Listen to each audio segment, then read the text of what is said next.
Hello दोस्तों, the civil academy में एक बार फिर आप सभी का स्वागत है। मैं हूं अमरेंद्र कुमार और आज हम लोग पढ़ने वाले हैं भारत का भूगोल। भारत के भूगोल चैप्टर में हम लोग सबसे पहले पढ़ेंगे भारत की जलवायु यानी क्लाइमेट्स ऑफ इंडिया। जलवायु जो होता है ये एक बहुत डिफ़िकल्ट चैप्टर या के रूप में देखा जाता है, क्योंकि इस चैप्टर में हम लोग पढ़ते हैं तापमान, वायुमंडलीय दाब, मौसम एवं समय के बारे में। यानी जलवायु जो होता है इन्हीं सब चीज़ों पे डिपेंड करता है। और इसको डिफ़िकल्ट मानने के पीछे कारण है कि ये सब चीज़ होता है वातावरण में, लेकिन दिखता कुछ नहीं है। इसलिए ये जो चैप्टर है एक वास्ट या मतलब डिफ़िकल्ट चैप्टर के रूप में सामने आता है। यदि आप इस चैप्टर को अगर किताब से भी पढ़ते हैं तो बहुत सारे ऐसे किताब होते हैं जिसमें केवल फैक्ट लिखे होते हैं, अर्थात तथ्य लिखे होते हैं, और उसको पढ़ने के बाद आप एक कहानी के रूप में जो होता है वायुमंडल के अंदर क्या होता है, क्या कैसे तापमान परिवर्तन हुआ, वायुमंडलीय दाब क्या हुआ, मौसम कैसे परिवर्तन हुआ, आप उस चीज़ को नहीं देख पाते हैं। इसलिए हम लोग कोशिश करेंगे कि इस चैप्टर को काफ़ी धीरे धीरे और काफ़ी अच्छे से समझा करके इसको पढ़ाने की कोशिश करें, जिसके कारण हो सकता है कि इस चैप्टर में 2, 3, 4 पार्ट बने तो उसको हम लोग बनाएंगे, लेकिन काफ़ी अच्छे से और धीरे धीरे पढ़ने की कोशिश करेंगे। ठीक है। तो जलवायु भारत की हो या किसी भी देश की, वो वहाँ की तापमान, वायुमंडलीय दाब, मौसम एवं समय पे निर्भर करता है। ठीक है। जलवायु और मौसम में बहुत ही छोटा सा डिफरेंस होता है, बहुत छोटा सा अंतर होता है कि मौसम जो होता है वो हमेशा बदलते रहता है, लेकिन जलवायु जो होता है वो भी बदलता है, लेकिन काफ़ी ज़्यादा दिन पर, जैसे 30 वर्ष, 35 वर्ष या 50 वर्ष पर भी बदल सकता है। अर्थात कहने का मतलब है कि मौसम लगातार बदलता है और वहीं पे जलवायु जो होता है काफ़ी दिनों के बाद बदलता है। ठीक है। तो ये है दोनों में अंतर, जलवायु और मौसम में। लेकिन इस चैप्टर में हम लोग केवल फोकस करेंगे भारत की जलवायु पे। तो भारत की जो जलवायु होती है वो उष्णकटिबंधीय मानसून जलवायु होती है। ठीक है।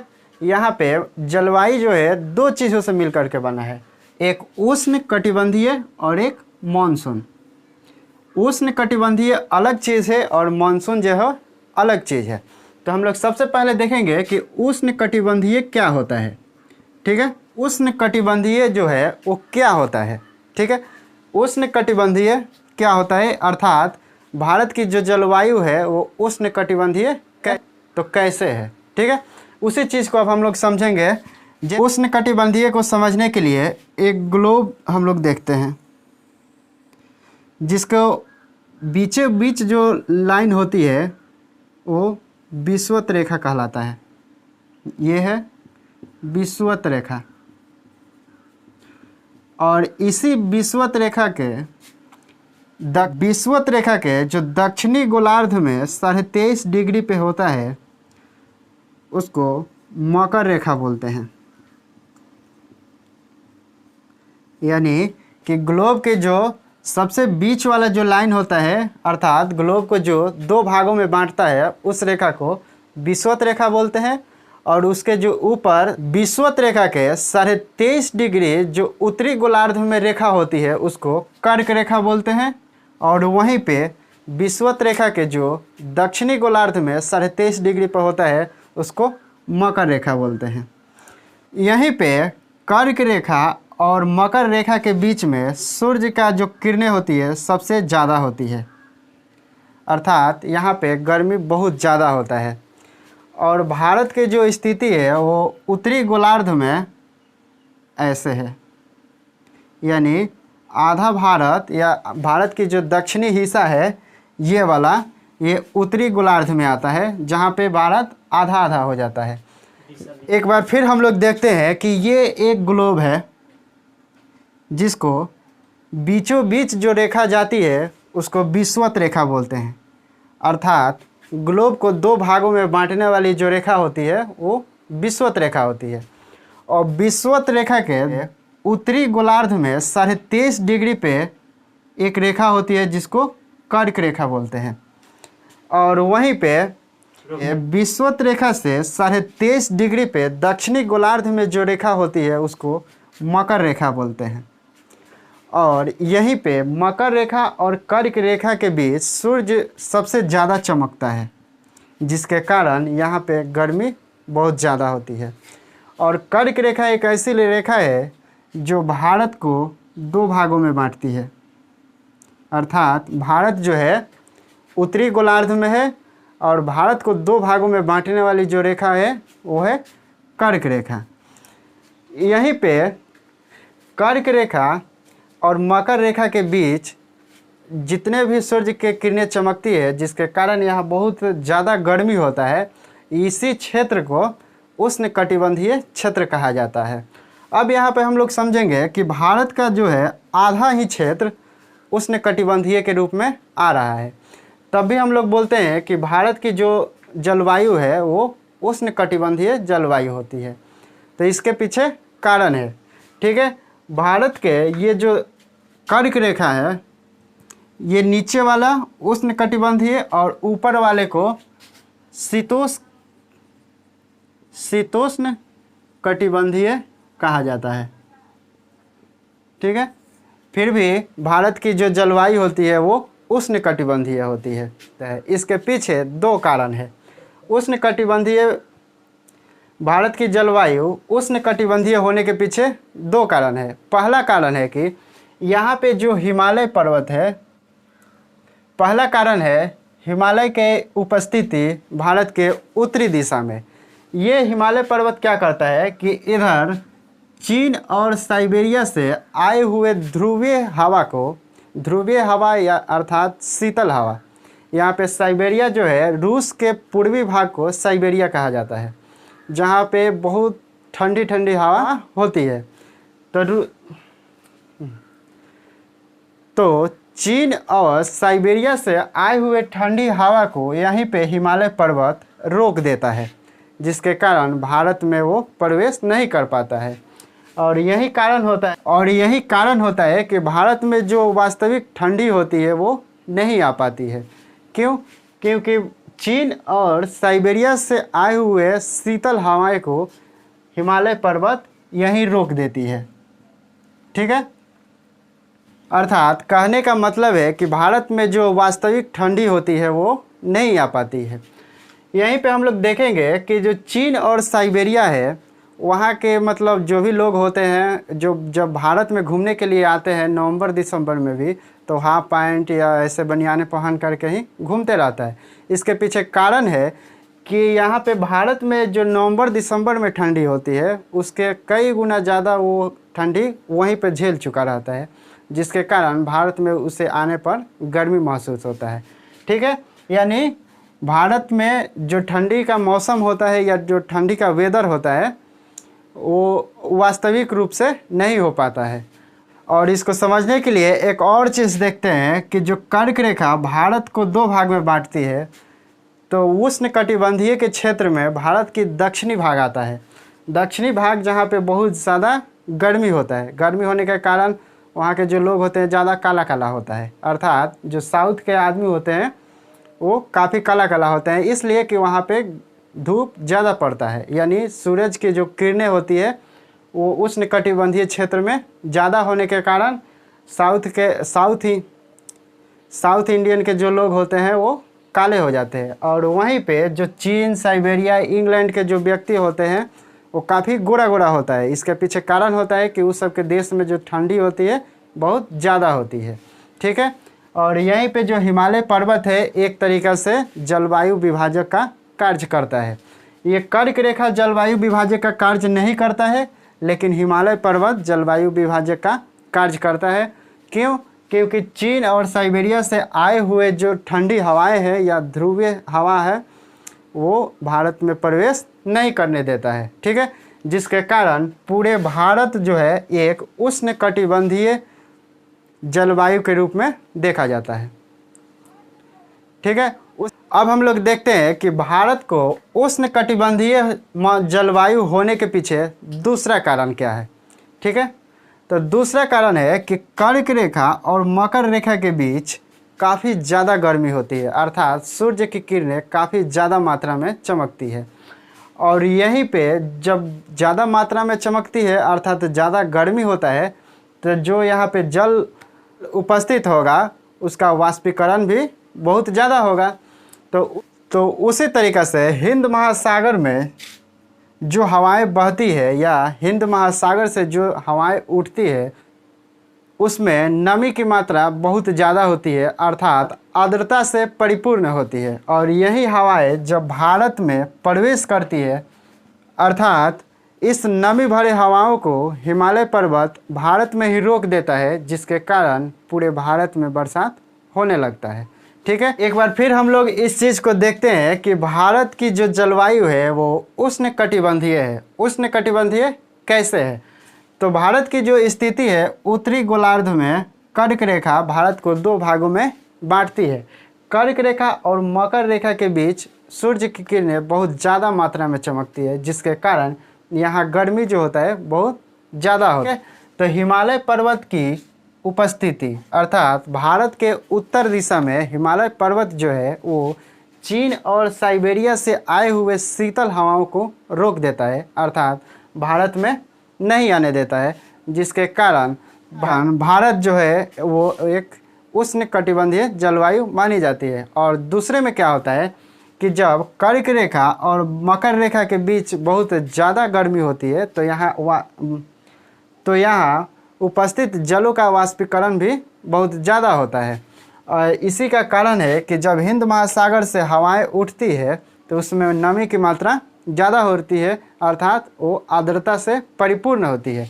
और यही हवाएं जब भारत में प्रवेश करती है तो हिमालय पर्वत इसको बाहर नहीं जाने देता है, अर्थात हिमालय पर्वत रोक लेता है, जिसका कारण होता है कि पूरे भारत में बरसात होता है।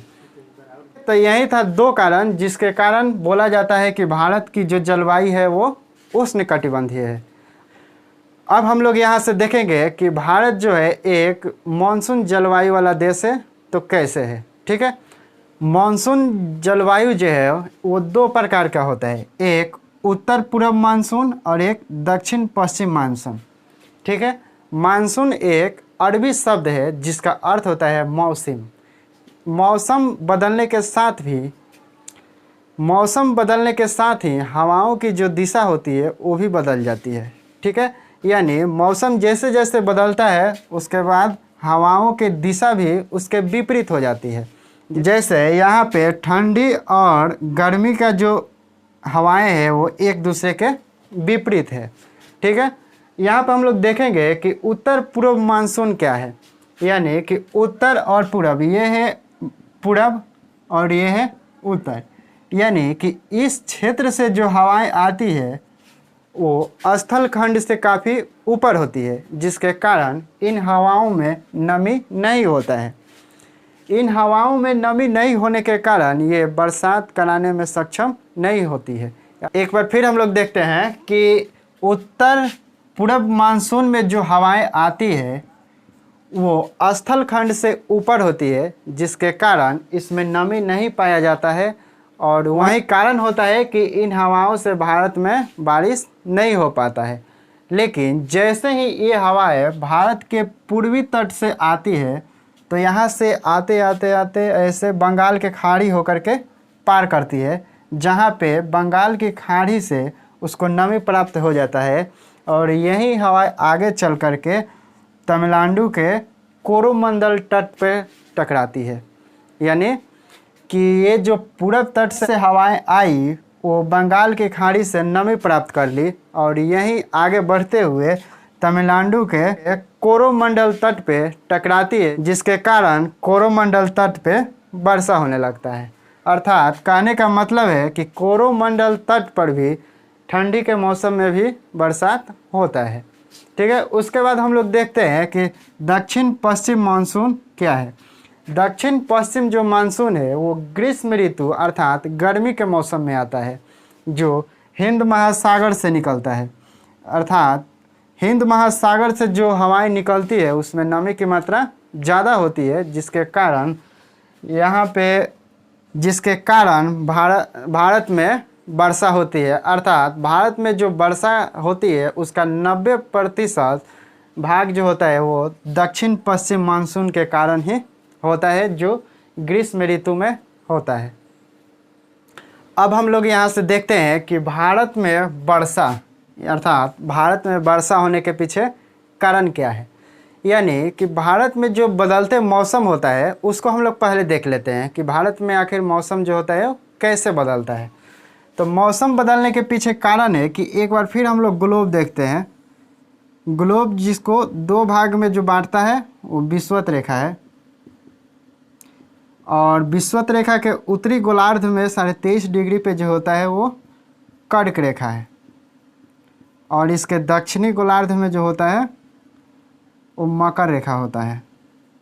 यानी कि जब भी सूर्य की किरणें कर्क रेखा और मकर रेखा के बीच जो सूर्य की किरणें होती है सबसे ज़्यादा चमकती है, और वहीं पे जब सूर्य की किरणें लगभग एक दिशा पे पड़ने लगती है अर्थात कि यहीं पे मकर रेखा पर, तब कर्क रेखा पर सूर्य की किरणें तिरछी पड़ती है, जिसके कारण यहाँ पर तो गर्मी बहुत ज़्यादा होती है लेकिन कर्क रेखा पे ठंडी बहुत ज़्यादा हो जाती है। यानी अर्थात कहने का मतलब है कि सूर्य किरणें जिस लाइन पे सबसे ज़्यादा पड़ती है वहाँ पे गर्मी का मौसम होता है, और जिस लाइन पे या जिस रेखा पे सूर्य की किरणें तिरछी पड़ती है वहाँ पे ठंडी का मौसम होता है। इसी प्रकार जैसे भारत में जब गर्मी होता है तो ऑस्ट्रेलिया में ठंडी होता है, अर्थात या भारत में जब ठंडी होता है तो ऑस्ट्रेलिया में गर्मी होता है, क्योंकि ऑस्ट्रेलिया दक्षिणी गोलार्ध पे स्थित है। ठीक है, अब हम लोग देखते हैं कि ग्रीष्म ऋतु में भारत में जो वर्षा होती है वो ग्रीष्म ऋतु में 1 जून से स्टार्ट हो जाती है और 15 सितंबर तक चलती है। ये जो ग्रीष्म ऋतु में वर्षा का पीछे कारण है वो है दक्षिणी पश्चिमी मानसून। यानी ये वाला हिंद महासागर में से दक्षिणी पश्चिमी जो मानसून निकलता है 1 जून को केरल के मलबार तट पे टकराता है, जिसके कारण वहाँ वर्षा होता है, और उसके बाद पूरे भारत में फैलना स्टार्ट हो जाता है, और वहीं पे 22 जून को दिल्ली तक पहुँच जाता है। ठीक है, तो ये है ग्रीष्म ऋतु में वर्षा का कारण, वो है दक्षिण पश्चिम मानसून। अर्थात कहने का मतलब है कि ग्रीष्म ऋतु कि दक्षिण पश्चिम मानसून के कारण ही ग्रीष्म ऋतु में वर्षा होता है, जो 1 जून को केरल के मलबार तट से टकराता है और वहाँ पे वर्षा होता है, जिसके बाद वो धीरे धीरे पूरे भारत में फैल जाता है। लेकिन वहीं पे कुछ अपवाद होते हैं। अपवाद के रूप में यहाँ पे तमिलनाडु के जो कोरोमंडल हो गया, आंध्र तट हो गया, उड़ीसा तट हो गया, ये जो 3 तट है उसको वहाँ पे दक्षिण पश्चिम मानसून के कारण वर्षा नहीं हो पाता है। ये एक तरीक़ा से अपवाद हो गया कि ग्रीष्म ऋतु में दक्षिण पश्चिम जो मानसून आता है वो कहाँ कहाँ वर्षा नहीं करा पाता है, तो तमिलनाडु के कोरोमंडल तट, आंध्र तट और उड़ीसा तट पे दक्षिण पश्चिम मानसून के कारण वर्षा नहीं होता है। उसके बाद हम लोग देखते हैं कि शीत ऋतु में वर्षा होती है और उसके पीछे कारण क्या होता है। ठीक है, शीत ऋतु कहने का मतलब है कि ठंडी का मौसम। कभी कभी भारत में ऐसा भी होता है कि मतलब ठंडी बहुत ज़्यादा है, उसके बाद उसी में बरसात भी होने लगता है। तो इसके पीछे कारण 2 होता है। कारण एक होता है कि पश्चिमी विक्षोभ, और दूसरा होता है उत्तर पूर्व मानसून। सबसे पहले हम लोग देखते हैं कि पश्चिमी विक्षोभ क्या है। तो पश्चिमी विक्षोभ भारत के पश्चिम दिशा में यहाँ यूरोप है, और यूरोप के भूमध्य सागर में एक चक्रवात उत्पन्न होता है जिसको सिसोद चक्रवात कहते हैं। यही चक्रवात जब भूमध्य सागर में उत्पन्न होता है तो वो अपने से पूरब दिशा की ओर बढ़ता है, और पूरब दिशा की ओर बढ़ते ही भारत मिलता है, जहाँ पे पर्वतीय और स्थलीय दोनों जगह पे टकराता है। पर्वतीय स्थल कहने का मतलब है कि यहाँ जम्मू कश्मीर, उत्तराखंड और हिमाचल, इन तीनों पे टकराता है भूमध्य सागर से उत्पन्न हुआ चक्रवात, जिसके कारण वहाँ पे बर्फबारी अर्थात हिमपात होता है। और वहीं पे जब स्थलीय जगहों से टकराता है अर्थात दिल्ली या दिल्ली से सटे हुए जो भी राज्य हैं वहाँ पे जल के बूंदे के रूप में बरसात कराता है। ठीक है, तो यही है पश्चिमी विक्षोभ, जिसके कारण ठंडी के दिनों में भी वर्षा होता है। एक बार फिर हम लोग देखते हैं कि पश्चिमी विक्षोभ क्या है। तो यूरोप के भूमध्य सागर में उत्पन्न एक चक्रवात जिसको सिसोत चक्रवात कहते हैं। यही सिसोत चक्रवात जब भूमध्य सागर में उत्पन्न होता है तो अपने से पूरब दिशा की ओर बढ़ता है और पूरब दिशा की ओर बढ़ते ही भारत के दो स्थानों से टकराता है, एक स्थलीय और एक पर्वतीय। स्थलीय में जहाँ टकराता है वहाँ जल के रूप में बरसात होता है, लेकिन जहाँ पे पर्वतीय स्थानों पे टकराता है वहाँ हिमपात होता है, अर्थात बर्फबारी होती है। ठीक है, यही कारण था शीत ऋतु में बरसात होने का। और दूसरा कारण है उत्तर पूर्व मानसून। उत्तर पूर्व मानसून जो होता है, जो भारत के पूर्वी तट से आता है, तो पूर्वी तट से आते ही बंगाल के खाड़ी को पार करता है और बंगाल के खाड़ी को पार करने के टाइम में उसमें नमी आ जाती है, अर्थात वो नमी प्राप्त कर लेता है, जिसके बाद वो तमिलनाडु के कोरोमंडल तट पे टकराता है और बरसात होता है। तो यही था आज के इस पार्ट में, जिसमें हम लोगों ने देखा कि उष्णकटिबंधीय जो जलवायु है वो भारत की जलवायु उष्णकटिबंधीय कैसे है, मानसून जलवायु है वो मानसून जलवायु कैसे है, उसके बाद भारत में जो वर्षा का कारण होता है उस चीज़ों को हम लोग देखें। इसके अगले पार्ट में ये जो पश्चिम विक्षोभ है उसको काफ़ी डिटेल्स में हम लोग पढ़ेंगे। ठीक है, ताकि यहाँ से जो भी क्वेश्चन आए वो नहीं छूट पाए। ठीक है, तो मिलते हैं इसके अगले पार्ट में।